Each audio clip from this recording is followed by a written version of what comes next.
This project was funded by the Lilly Endowment to address one of the bigger challenges that we feel the churches and the Lilly Endowment felt that churches are facing today, and that is reaching young adults in meaningful ways. The Lilly Endowment aim was to establish innovation hubs that would assist congregations in launching innovative ministries that nourish and encourage the religious lives of young adults, particularly between the ages of 23 and 29. Garrett is one of 13 innovation hubs the Lilly Endowment helped to establish. And when we conceived of this initiative, the Lilly Endowment believed that there are young adults who yearn for authentic Christian experiences that nourish and support their religious lives. But when many of these young adults approach congregations, they too often encountered barriers that sometimes intentionally, but oftentimes unintentionally limited their full participation in congregational life. And these barriers caused many young adults to feel that they needed to search beyond the walls of Christian churches for the kinds of experiences that would enrich their spiritual and their religious life. So the Lilly Endowment also believed that congregations truly desired to connect with these young adults, but they easily slipped in what we would say default practices of ministry that ended up being really impractical, resulting more in pushing away young adults rather than drawing them into relationship and participation. So the hope was by learning about and building relationships with young adults, congregations would be better prepared to design and launch innovative new ministries for and with young adults and begin to change the narrative for spiritual but not religious generations. So here at Garrett, we began our initiative by engaging in what we called holy listening. So during our phase one, we engaged 10 young adults, which we call congregational fellows, in a year-long fellowship to equip them to use ethnographic methods to listen deeply and to learn from their peers about understanding of spirituality and their relationship with the church. The interviewees came from diverse faith backgrounds. Some grew up praying every night before bed. Some attended church regularly. Some had already experienced crises of faith in their lives. Some grew up without faith and began their journeys outside their family of origin. Many visited and dated different types of churches over the years.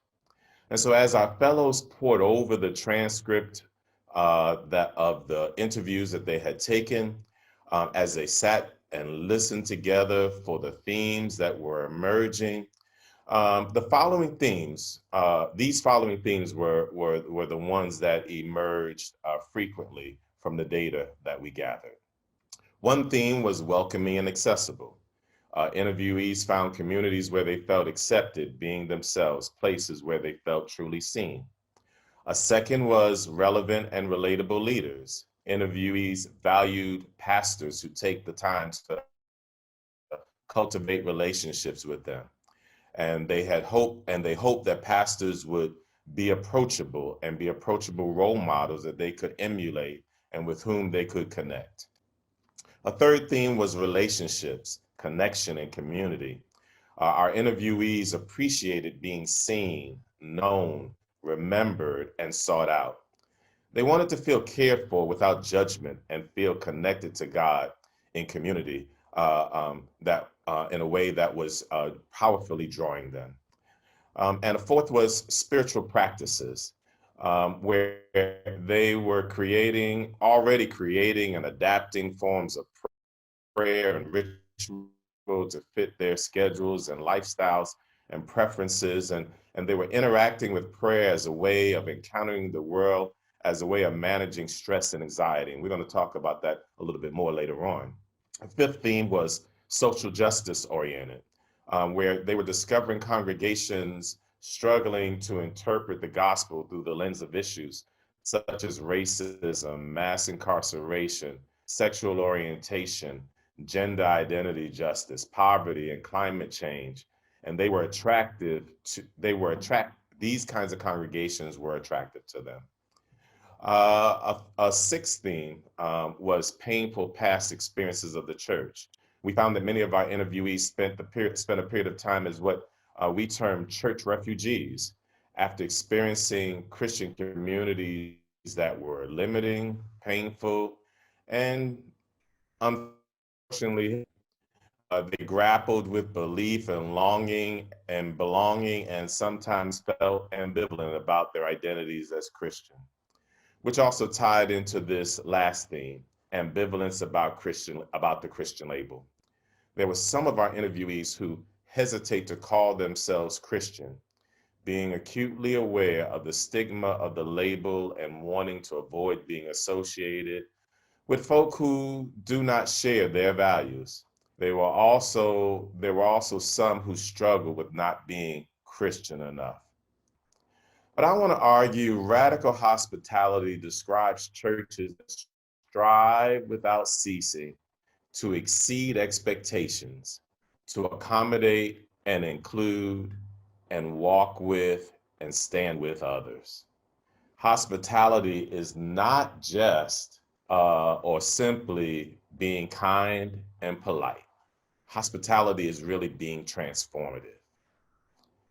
Radical hospitality requires a fundamental shift from a simple practice of offering welcome to an outward movement to stand with others.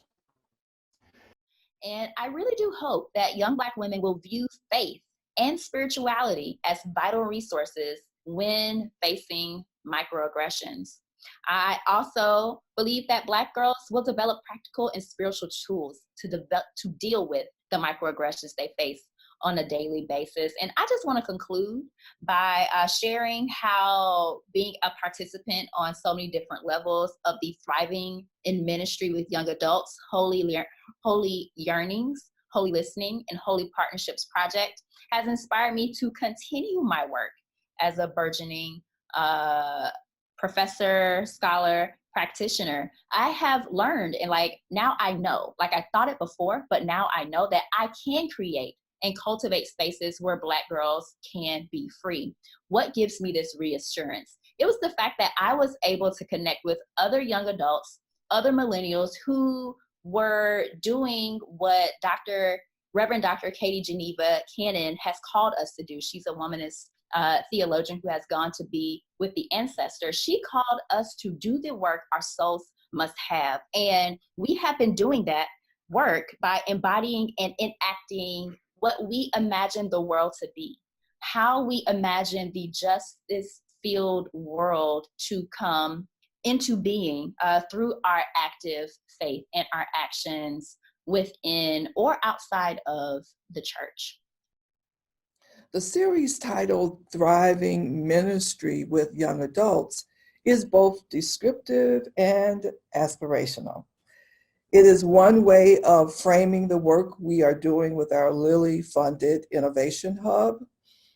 It has been our belief from the beginning of this initiative about 3 years ago that there are young adults within faith communities and within proximity to faith communities who could tell us what thriving looked like for them. We believed that if we created opportunities to acknowledge and listen to their yearnings and opportunities to partner with them where they are, we could learn from them. We knew that young adults are speaking, maybe even screaming, in order to tell us something.